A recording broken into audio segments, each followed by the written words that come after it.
That's Nick. And that's Joseph. And today we're here to talk about Just Another Girl on the I.R.T, the directorial debut and solo directing effort of Leslie Harris, which premiered at the Toronto International Film Festival in 1992, but then went on to play at the Sundance Film Festival, where it won a special jury prize and recognition. It is notably the first film directed by a black woman to receive a wide release distribution deal. And of course, I think we should mention Julie Dash's Daughters of the Dust was the first black woman to receive a theatrical distribution at all in the United States.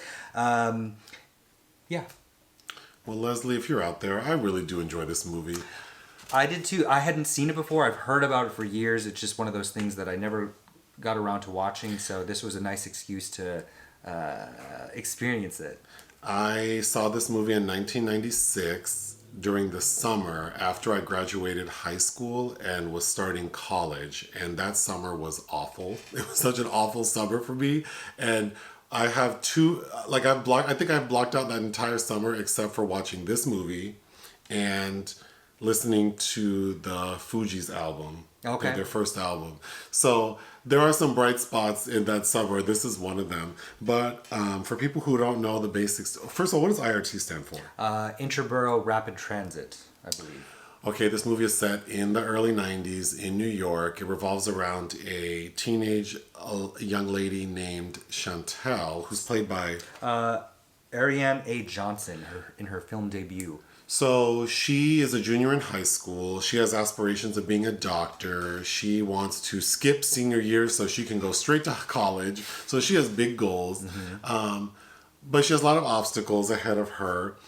The basic story is we see her in a very small period of time, running around with her two friends, hanging out. She has a part-time job, dealing with her parents. She is seeing a guy, but then meets another guy named Ty. And Ty is very appealing because not only is he handsome, but he drives a Jeep. Mm-hmm. And that's all she needed. Mm-hmm. So she starts hooking up with him and finds out she's pregnant. And then, of course, what are we going to do about this pregnancy? She does consider an abortion, but time is limited as to when she can get it. And of course, a teenager being a teenager and making her entire world revolve around this problem ignores the problem, mm-hmm. and then it becomes too late to have an abortion. So then she spends a bunch of her time trying to hide, her entire plan is to hide the pregnancy. Mm-hmm. And then towards the end of the film, she goes into premature labor at her boyfriend's house, but she doesn't want to call for help, except when she was at the clinic where her pregnancy was confirmed, an employee there who was very lovely towards her gave Chantel her home phone number. So while she's writhing in pain, having contractions, she calls this woman, and the woman guides her and her boyfriend through what's happening. But before the lady can get to the apartment, Chantel has the baby. And this girl tells her boyfriend to throw the baby away. Yeah. In the trash. And they put this baby in a trash bag, and the boyfriend takes it and dumps it off by a trash can. So, of course, it's oh my God. The lady from the clinic shows up and is like, "Where's your baby?" Chantel tells her, "Well, I told Ty to throw it away." So they go looking for the baby. And is already visibly upset by that time, but I've changed my mind. I can't believe that. We need to talk more about that. So they get to the area where they believe Tyrone dropped off the baby, and there are police there, and they're saying yeah, we're here because someone reported a crying baby. And as the audience, we see Ty drop the baby off, but the baby's not there. So they go back to the apartment, and Ty's there holding the baby. So he didn't have the heart to do it. And then the next scene we cut to, Chantel has a tendency to break the fourth wall and talk to the audience. So she's telling us shit was crazy, but everything's great now. Ty's I'm not fooling with him. He's seeing someone else. The baby's healthy, and I'm going to community college. So, everything's going to be great. The end. Mm-hmm. It's a wild ride. It is. Mostly because she's so realistic and frustrating. I think, teenager. Yes, 100%. And, I don't like to make excuses, and I'm not for this film, but it is a first-time filmmaker. It's for sure rough around the edges. And it feels rough around the edges, but what it lacks in maybe some technical aspects, I think it makes up for a really great performance from the lead. She's so charming and very frustrating, like you said. But also, I think the story, I don't know, it just felt so like... It makes up for it with vibrancy and vigor. Yes, but also like we're getting this snapshot of like this character in a time and a place, and I don't remember what I thought in 1996 watching it, except that I remember, watching it now, it definitely feels... Well, watching it now, all you kept saying was like, God, they're so loud. Those girls are loud as hell. And it is, because if you ride in the bus with them, you'd be like, oh. Yeah, they they would annoy me, but I think the beauty of the characterizations is that I still, like, I knew those girls. Mm-hmm. Like I know them, and they drive me crazy, but I also care about what's happening to Chantel in particular, because she's the one we're focusing on. And in the end, it's like, this bitch is crazy as hell, and I'm so glad she's in school and the baby's fine. So...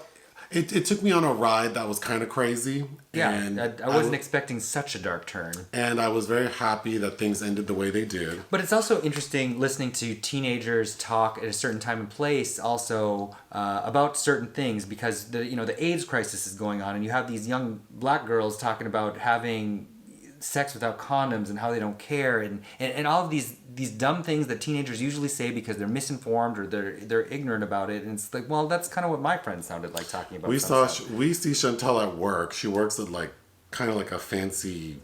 It looks like the equivalent of maybe like an Ariyan or something. Like, she doesn't work in her neighborhood because there are like rich white people shopping there. Mm-hmm. And there's a scene where this white customer... There's no caraway seeds. ...is being very difficult with her, and Chantel lets that lady know what's up. And it's like, you must not want your job. But that scene is funny too, because there's a discrepancy. She has this white lady's buying a liter of olive oil, and she's smudged the price tag on it, but it's like $2.50.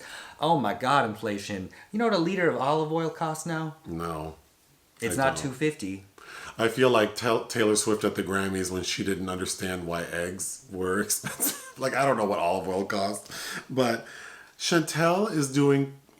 We get like there's a scene where she's like making out with her little friend in the laundry room, and but then she's also trying to like study, and it's just... She's just doing too much. Like, she's doing too much. Like most teens. But yeah. it feels like most teenagers. But I like that, because that boyfriend, because she's kind of stringing him along, Gerard, and they're in this laundry room, and she's like, we're being tacky right now. She won't... to explain why they won't have sex. Like, tacky is used a lot in this word, in this universe, as well as bugging. They talk about a lot. Then there's an interesting scene where Chantel's in history class, and the teacher is trying to talk about the Holocaust, but Chantel's being disruptive because she's like, why are we talking about this thing that doesn't pertain to us right now when we're struggling with things right now? And I thought, like, it's frustrating to hear her behave that way, because obviously history is important, but I also think, like, she's not wrong. Like, as an educator, it's like, you need to realize who you're talking to and how people learn, and tie things in and make them relevant. And I thought that was a powerful moment where it's like, yeah, from the perspective of a 44-year-old who just doesn't like people being disruptive, it's also like, I have to understand that we also need to think, like, we need to give these kids what they need and present it in a way that makes sense in their world. The whole purpose, and she's literally telling him, this doesn't make sense to me. Well, the whole purpose of teaching history is to see how far we've come and how it relates to what's going on today. Like, that to me, that's the whole purpose of knowing that kind of information. So it's like forcing someone to learn a language phonetically. It's like, you have to connect the dots. And the teacher is not acknowledging her needs at all. So I think the way it was handled made sense. Chantel's parents are very strict, but they also really don't. They're superficially strict, because they're really not keeping track of what she's doing. No, they're not. And there's a moment where the dad and her get into an argument, and the dad slaps her, which is because, again, the acting from almost everyone is pretty crunchy. Almost everyone outside of her. I did like Natete, her bestie. Well, here, before we get to her, because we were talking about her, the dad slaps her, which is kind of like in slow motion. And the way Chantel responds, it's so bombastic. Oh, it's so... Screams. But yes, so Chantel's best friend, Natete, who I thought looked like Yamanika Saunders. She was like a 40-year-old woman. is entertaining. I mean, I thought she looked like she could have belonged to Forrest Whitaker, but no, sorry. What's his name? Charles S. Dutton. Charles S. Dutton. She could be Charles S. Dutton's daughter. But getting back to this, what you mentioned about the girls talking about sex, there's a line where they say, "I can't wait to go to this party because I'm taking my sister's birth control." That was Natete, yeah. Also, she has a scene. Chantel has lied about having had the abortion to her friend, so she's also having to keep it secret from her. And Natete can tell, and there's this one outburst she has because she can tell she's distancing herself, which is touching but also kind of funny because it's also just plays like this major outburst. And it reminded Natete also feels like those memes somebody made of the Arthur cartoon. Yeah, if you don't know, if you're on YouTube right now, when you're done with this video, you need to search like Hood Arthur cartoon. Is that what it's called? Oh my god. There's a compilation video because they're like short clips, but there is a video that I think is like 15 minutes long that is funny as hell to me. But so when Chantel tells Ty she's pregnant, of course he blows up on her like, this is not my responsibility, blah, blah, blah. But ultimately he borrows money to give Chantel, to pay for Chantel's abortion. Mm-hmm. So he gives Chantel $500. And what does Chantel do? She takes Natete to the mall and they ball out. And that scene is funny because it's like, oh my God. At the mall spending your abortion money. This is so money? Irresponsible. But I feel like that is something that teenagers would do. Mm-hmm. Well, she's also mad at him. He called her a bitch and that's true. Accused her of sleeping around. I mean, I don't know. I can understand why she did do that. I mean, that seems so funny because also like they're buying so much stuff. I mean, it seems like more than $500, but the way they're acting like they're rich is so funny. Then when Chantel goes into labor at Ty's house, like in his bedroom, he's telling her like it's too soon, like you have to stop. Yeah, stop. Like, this is not a train we can stop. Okay, blue boy. This movie made me think of the movie we reviewed called Saint Omer.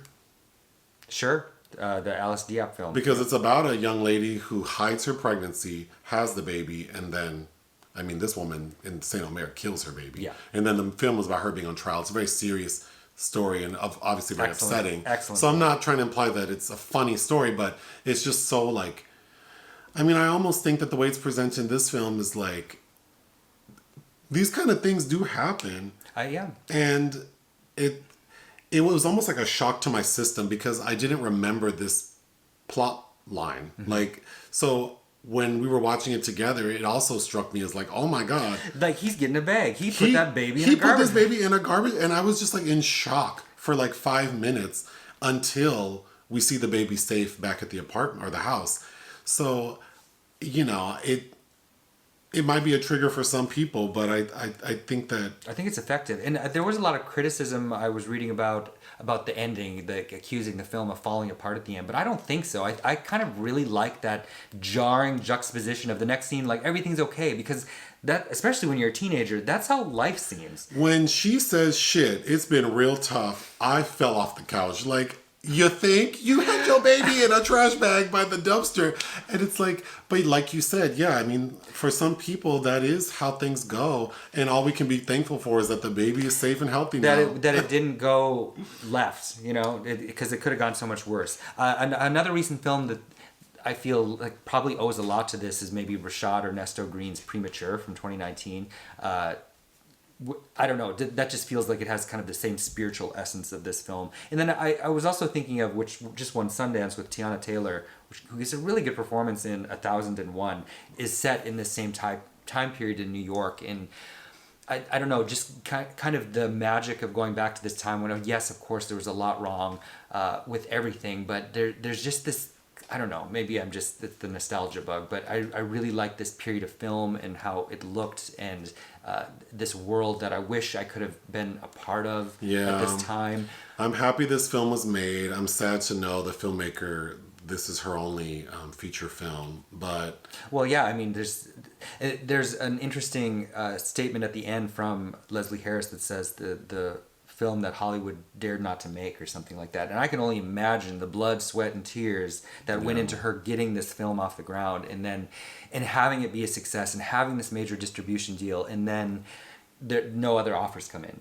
Yeah. I mean, that's female filmmakers across the board, I think, is the problem of being able to build this oeuvre, right? They just aren't allowed that opportunity. So the fact that you even get one made is a miracle. But what would you give this film? I think 3 out of 5. I would give it 3 out of 5. You know, I can't ignore that there's some cinematography and sound issues. The acting is crunchy, but I would highly recommend checking it out. Anything else? No. Hit the thanks button. Listen to our podcast. Bye.